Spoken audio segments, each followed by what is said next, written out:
Hello, and welcome back to my channel. Today's video is going to be about answering questions you have about being a flight attendant. As for background story, I've been a flight attendant for 6 years now, and I dabbled a little bit in regional side and also mainline carrier. Start with the background on my experience. So I went to Seneca College for the flight services program. Went there from 2017 to 2018, and in 2018, after I graduated, I decided to apply to the airlines.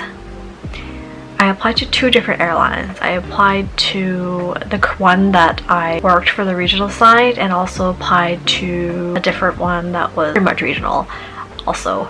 I really wanted to just be a domestic flight attendant. I didn't really have a huge desire going overseas, and always get questions asked like, why don't you apply to like bigger airlines that fly overseas?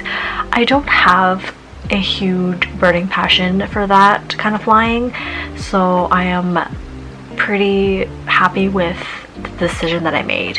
And the process wasn't that long at all, but I know the process can be very long. So I did regional flying for about 4 years until I moved on to mainline flying. And the really difference between mainline and regional is like strictly, you know, short hops. Like you literally can do like 5 legs in a day, and you just made it to like a couple of provinces away, while as mainline we focus on medium haul flying, not long haul, but let's say like Toronto to like Calgary or Toronto to LA, Vegas, like those kind of flights.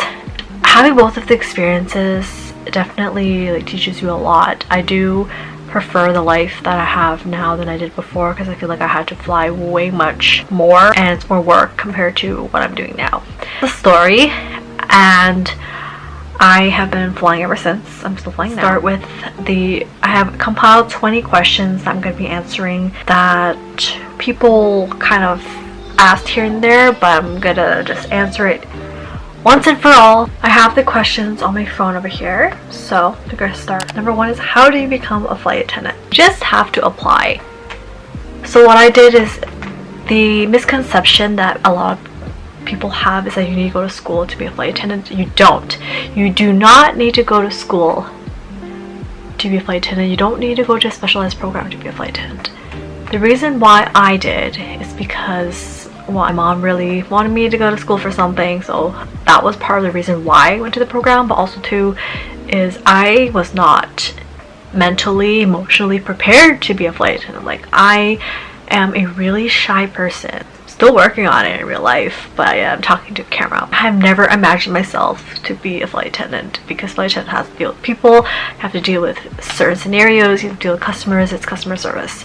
So all in all, that was already really scary for me, and I felt like the program, more or less, people think it's a waste of money, but I feel like I did benefit from it, so I don't see it as a waste. TDLR, you don't have to go to a flight attendant program to apply to be a flight attendant. All you need is, of course, some customer service experience. You have to like working with people. If you don't like working with people, this is not the job for you, because you're going to be dealing with people all the time. You have to finish high school. You have to be 18 or 19, because you will be serving alcohol. Just be okay with the flexibility, be okay with being on reserve, be okay with being able to travel to the airport when they need you. Research on what airline you want to work for, because every single airline is a little bit different. All airlines are not the same. There's some airlines that only do like charter flights. There's private airlines. There's like domestic carriers, legacy carriers.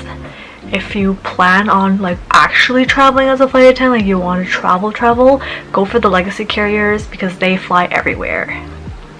If you want more of a work-life balance, you can consider regional, or you consider more domestic airlines that fly more so domestic routes like I do, because I don't really have a huge desire to go overseas. I don't have a huge desire to fly, like travel for work. I'd rather do that on my own time.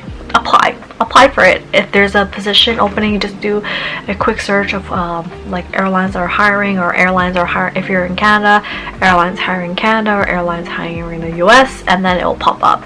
Number 2 is, what is a typical schedule for a flight attendant? So I'm going to show you my schedule, but I'm not going to show you this month. I'm going to show you like a previous schedule I had. if you see there, the blue or the green is what I worked.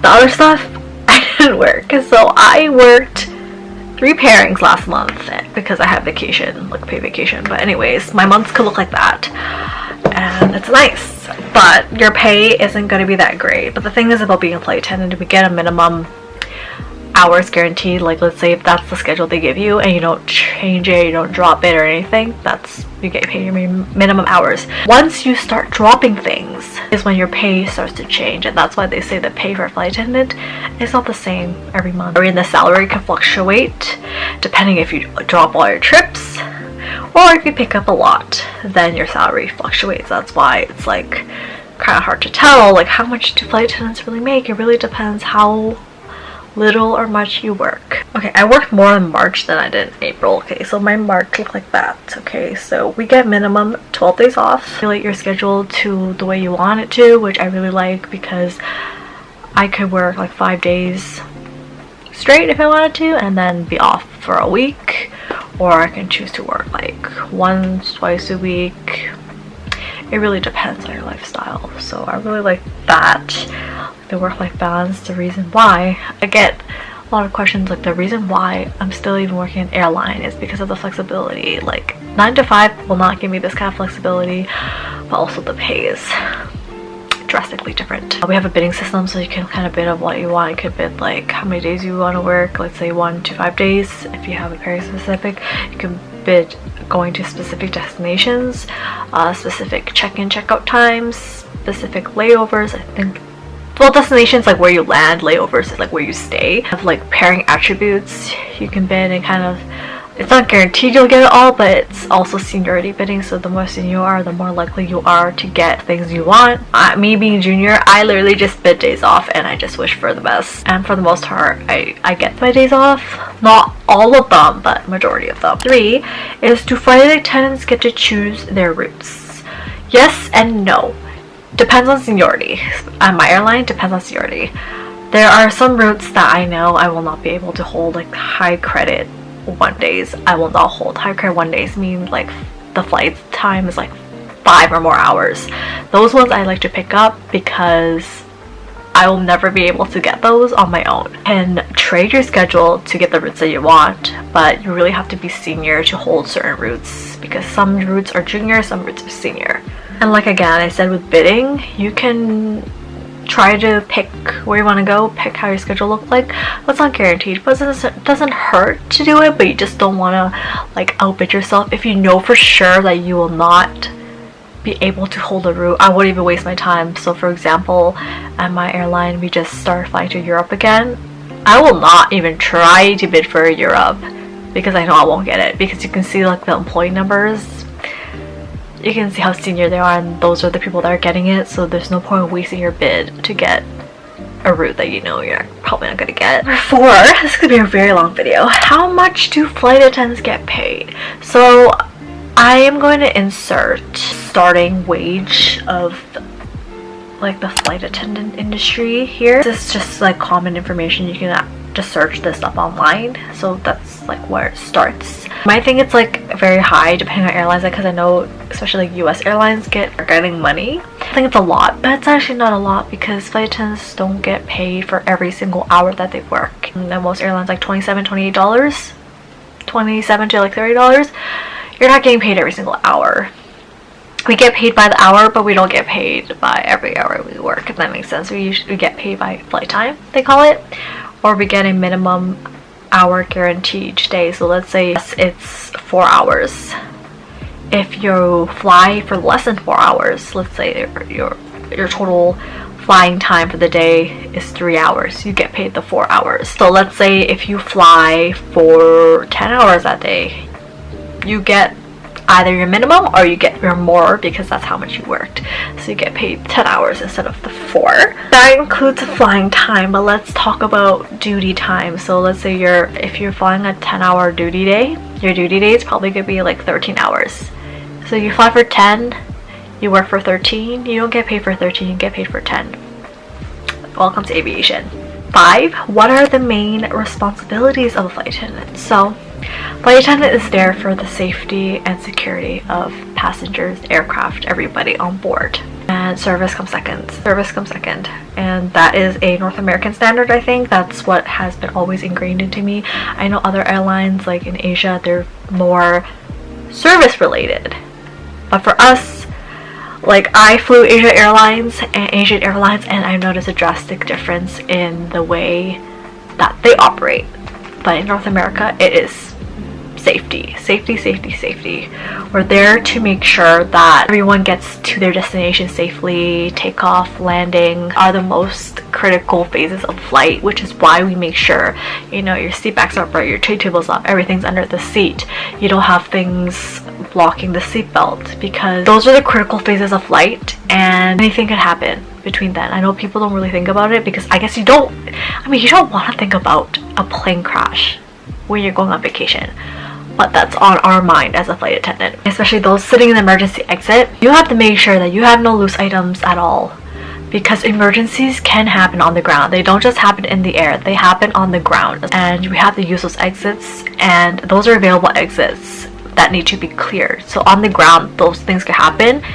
We'll have to pop open the door, and we need that way clear, which is why when we do a briefing, and I feel very strongly about this, that area needs to be cleared in case that we do need to open those doors when we're boarding, when we're on the ground. Everything needs to be clear. You can't have your wire hanging across the aisle. You can't have your jacket loosely on you. Everything needs to be clear, tucked under, and worn. I get trained for this. We get trained for, like, depending on what airline it is, 3 to 8 weeks. Fully safety and security training. 6 is, do flight attendants have to undergo training? And yes, they do. So once you pass your interview, you pass your medicals and stuff, you get assigned a training date. Now it really depends if you are either living in base or you have to travel to one of your airline's bases. You undergo training and you'll be living at a hotel, but you get trained on just knowing the airline policies and the aircraft types. So depending on the airline that you work for, if they train you on all the aircrafts that operate, or you only can get like 1 or 2 types of aircraft, you have to learn how each aircraft operates, use their doors, how to evacuate that certain aircraft, and the emergency procedures that come with the aircraft and the airline in general. Each airline has their own procedures. So let's say if you're moving airlines, you get hired another airline, you have to go through their training again. Every single year that passes, you have to go through a condensed version of training again. It's called annual training, and you have to do it every year to make sure that you stay qualified as a flight attendant, because we all know once you're on the line, there's a lot of people that become complacent, and you don't want to do that because you want to make sure that you're on your game. How do flight attendants handle medical emergencies on board? So like I said, this goes with training. We are trained for these things. We learn first aid, we learn how to handle medical situations, emergency situations, what to do if there is a hijacking. Like those things we learn in training. We have access to a airline aviation doctor called MedLink, and if in that case someone comes forward with like they're not feeling well or they're going through something that we need a second opinion on, or they're asking for like medication, we cannot administer medication under a doctor. So that's why when we call our MedLink, and they tell us how to treat the illness, and they will be the ones to dictate whether or not are we going to be diverting, are we going to be landing as normal, or what to do next. What are the requirements to become a flight attendant? Requirements to be a flight attendant, requirements like height, because you have to be able to reach the emergency equipment. That's why there is a height requirement, like a grooming requirement, stuff. But make sure you do your research on the specific airline that you want to work for. Make sure you meet those requirements. Do flight attendants have to speak multiple languages? So when I got hired, I was hired bilingual. I spoke English and Cantonese, and I had to get language tested in Cantonese. And then when it came to mainline, I was hired as a unilingual. So depending on the airline, if they have like a language route specific, then they would be looking for certain people that speak a language, because you'll have to use that language on that route, and therefore you might be able to hold a route even if you're junior. because you speak a language. So I would say it's always best to know more than one language, because not only is it looks really good on your resume, it's also really good to have like in your toolkit. So I really wish I learned French or kept going to French so that I know how to speak it, but I don't. And if you do, that's great. If you know more than one language, always good to add on your resume, and it's just good. But you don't need to. Some airlines just hire unilingual. So how do flight attendants handle difficult passengers? So I go through this all the time, and you just have to be professional about it. Sometimes it's just a passenger that is frustrated because, let's say, like the airline did something to them, and because you're wearing their uniform, they're directing their anger at you. But you want to try to de-escalate the situation, but sometimes it doesn't really go well. Like you're trying to de-escalate, but they're trying to escalate even more. You want to make sure that if it can be handled before the door closes and you're able to take them off the aircraft, then you want to do that, because you don't know if that person is going to make it worse in the air for you, and you don't want to cause a diversion. So you kind of work as a team with the crew on board and get a second opinion, but always first is de-escalate the situation. Listen to them, see if there's anything that maybe all they wanted it was someone to listen to them, and then they felt better. But if it gets to like violence or anything like that, then you need to offload that person. And that way you need to make sure everyone, your crew, knows in the loop, so that you have backup and you have like a paper trail, if that makes sense. Dealt with the person, but also we wrote a report so that they had something on their file, because we don't want this to happen again. Or if this was a reoccurring situation, if they have a lot of things on their file, then the airline will deal with it. But this is definitely something that you don't want to deal with, but we are trained in like de-escalation tactics, because we never want it to go to the point where it gets out of hand, because that wouldn't be very good. Are flight attendants responsible for security on board? Yes, we are. We are responsible for security on board. And awareness, being vigilant. So you know how they say you can't be smoking on the aircraft, you can't be drinking your own alcohol on the aircraft. So there's a few reasons why we say that. Nights on anything, the plane will burn in minutes, and it causes fumes, and it's not good for your lungs. The time where smoking was allowed, but we don't risk it anymore. Like smoking is prohibited. Smoking, e-cigarettes, those kind of things. Cannot be drinking your own alcohol, because we need to be able to regulate it. We don't know how much you had to drink, which is why you can only purchase alcohol from the airplane to drink. You can't be drinking your own.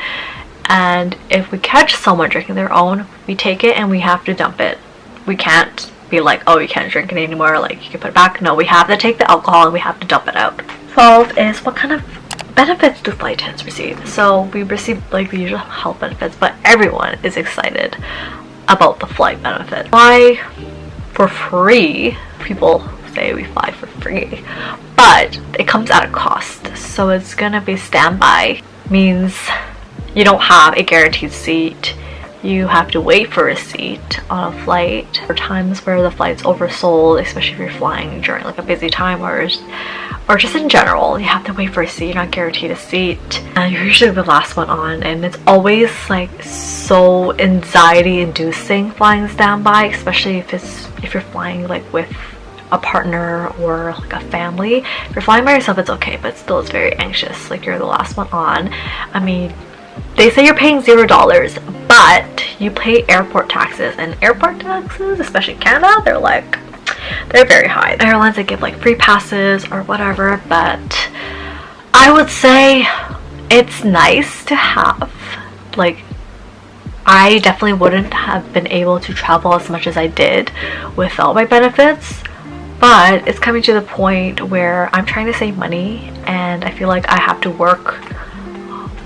The time that I have off, I have to work more than I'm able to take a vacation. How long do flight attendants typically stay in their profession? So I've been here for 6 years.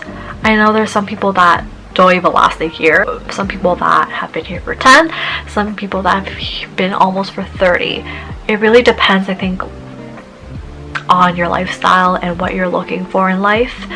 For me, to be honest with you, I don't see myself staying any longer than I want to. Let's say they're empty nesters, they're coming in once their kids are all gone and they really like the job because, you know, they can finally put themselves first and travel the world without worrying about their kids. There's people that are fresh out of like college, university, and they're now wanting to be flight attendants so they can travel the world. There's a different group for everybody. You do retire early in aviation, but it really depends how old you are. I retire when I'm 40, but I don't think I'll be able to sustain at the airline for that long. Do flight attendants have to deal with jet lag? It really depends what kind of flying you're doing. I do mostly like domestic, and the most time difference I have is like 3 hours. I've done like Europe and like Hawaii, or let's say it's like 6 or 7 hour difference, and that kind of gets me a little bit jet laggy. But I've never done like, we don't fly to Asia. Well, we do, but not in Toronto. So I don't really have much to deal with that kind of jet lag, but the Chinese jet lag I do is with time flips. So let's say I start a pairing that's like morning and it leads to night and it leads back to morning, or it starts off at night and then slowly goes back into a morning pairing. That fucks me up.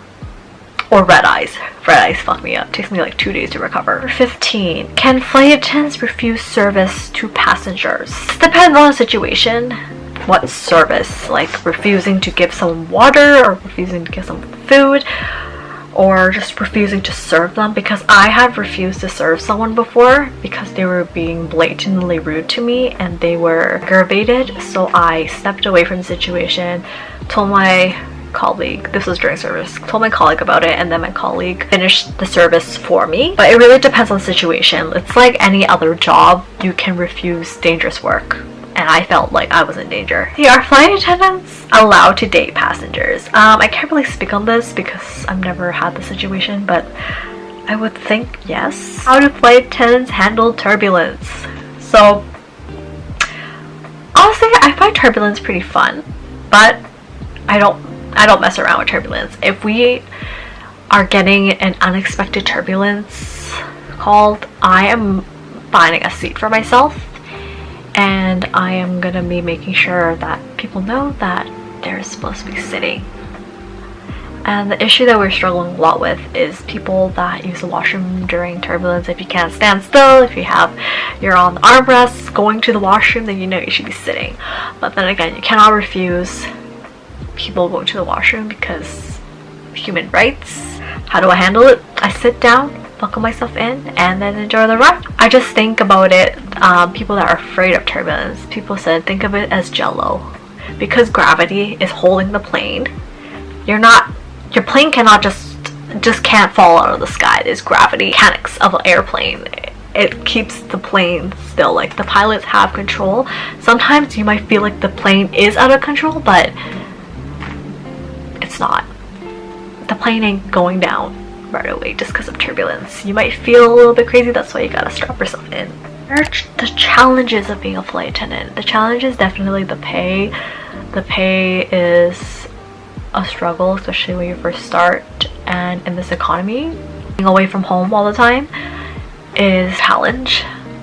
You're missing like special events. Like, let's say I'm missing Mother's Day this month. I tried to bid it off, but I couldn't, and there's just like no flying these days, so even if I got rid of it, then I would have nothing. So instead, I'm gonna have to improvise and do something about it. Differences, and just being like, the hardest is being away all the time and like dealing with difficult passengers. Some of them can be really nasty and really rude and it can ruin your day and maybe even ruin the profession. Like, I feel like after COVID, it just got a lot worse, but we're still hanging on. 19 is, do flight attendants have to live in a specific city? So yes, they do, but if you are able, if like your airline has some sort of commuter policy in place, you can actually like commute, like hop on a plane to get to your base. But it's not fun, and I've seen a lot of people who do that. It's just like not fun. I know it's common in the US, but in Canada it's like there's only so many airlines that we have to be able to get you to your your base. I would say if you live close to your base, that's great. Like if it's driving distance, that's great, because having to hop on a plane to get to work is hard, especially when, you know, weathers and delays happen. Like what if you don't meet your report? Like it's scary. If you don't have to live in a specific city, you can always like commute if you're up for it, but it's just easier if you live close to base. Last question is, how do flight attendants balance work and personal life? So it's all about time management and knowing what kind of schedule you want, knowing what kind of schedule you can hold, and just you can manipulate your schedule.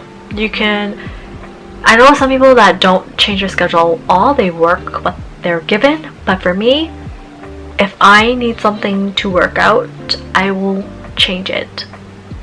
I will make it work.